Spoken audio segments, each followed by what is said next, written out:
Vamos falar hoje sobre as operações com conjuntos, mais precisamente a operação de união ou reunião, que representamos utilizando esse símbolo. Vamos imaginar o seguinte, vamos supor que sejam dados dois conjuntos. Então, vou colocar aqui dados, dois conjuntos. Os conjuntos que foram dados, eu vou chamar um de A e outro de B. Se alguém perguntar para vocês quem é a união ou reunião entre A e B, o que você vai achar vai ser um terceiro conjunto formado pelos elementos que estão em A ou esses elementos estão em B. O que é que eu quero dizer com esse conectivo ou? Imagine o seguinte, eu coloco esse retângulo que aqui está, representa um conjunto de todas as possibilidades possíveis. É como se para esse nosso problema, para esse nosso exemplo, fosse o universo. E dentro desse nosso universo, eu vou destacar os dois conjuntos. Um vai ser o conjunto A, vamos colocar aqui, e do lado dele vamos colocar o outro conjunto que vai ser o conjunto B. Então nós temos aqui o conjunto A e nós temos o conjunto B. O que significa unir A com B? Significa dizer que eu vou pegar os elementos que estão em A. Então, quando eu falo, meninos, pegar os elementos que estão em A, eu posso pegar os elementos que estão somente em A e também posso pegar os elementos de A que estão em B. Então, quando eu falo pegar os elementos de A, eu estou falando de duas opções. Pegar os elementos que estão só em A e pegar os elementos de A que estão em B. Da mesma forma, quando eu falo pegar os elementos de B, eu falo pegar os elementos que estão só em B e também pegar os elementos que estão, meninos, em A e B ao mesmo tempo.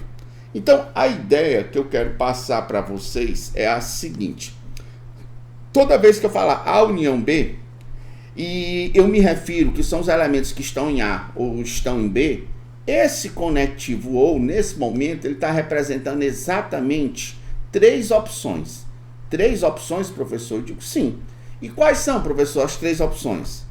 É a possibilidade dos elementos se encontrar apenas no conjunto A, dos elementos se encontrar apenas no conjunto B e dos elementos estarem simultaneamente em A e em B. Então, quando a gente fala o conectivo ou, às vezes as pessoas pensam que são duas opções, mas na realidade nós estamos nos referindo a três opções. Está somente em A, ou somente em B, ou em ambos, ok?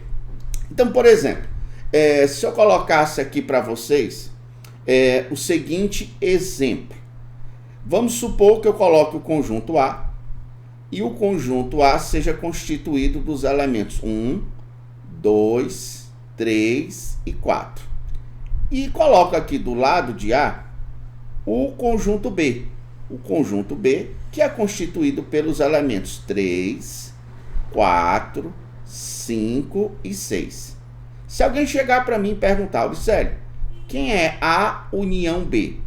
A união B seria o conjunto formado pelos elementos que estão somente em A. Quem está somente em A, professor? O 1 e o 2.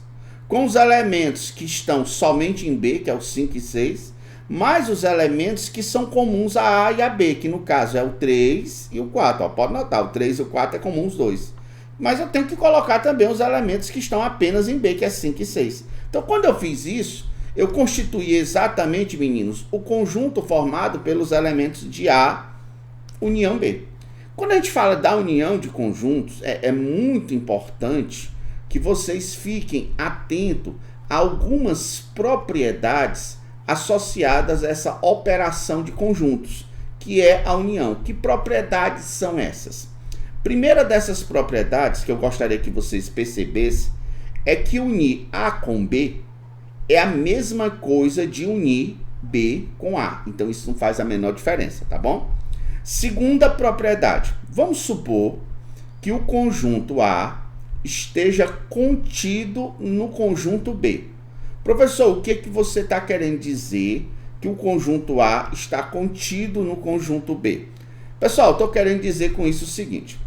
Vamos supor que esse conjunto aqui seja o A, esse conjunto menor, e esse conjunto aqui maior seja o nosso conjunto B.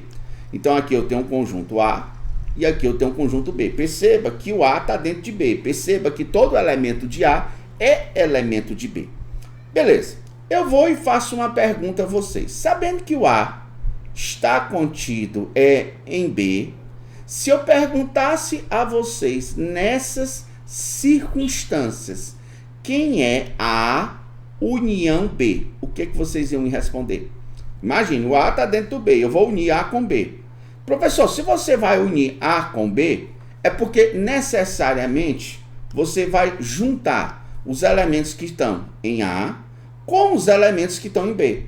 Eu percebo, professor, que quando eu faço essa união entre esses conjuntos A e B, o resultado é o próprio conjunto B. Então quando A estiver contido em B, quem é a união B? É o próprio conjunto B. Uma outra coisa interessante é se você pegar um conjunto qualquer e unir ele com um conjunto vazio. É como se você estivesse juntando os elementos de A com os elementos vazios, só que o vazio não tem nada. Ora, então se você juntar alguma coisa com nada, só pode dar essa alguma coisa, ou seja, o resultado disso vai ser o conjunto A. E a quarta propriedade, que eu quero deixar bem claro para vocês, é que vocês, por exemplo, uniu o conjunto A com o conjunto B. Ao resultado dessa união, você vai unir com o C. É a mesma coisa de você pegar o A e unir com o resultado da união entre B e C. Isso não muda absolutamente nada. Ou seja, a ordem com que essas uniões são feitas não interfere no resultado da operação de conjuntos. No próximo vídeo, vamos falar de uma outra operação de conjuntos que seria a interseção. Até mais!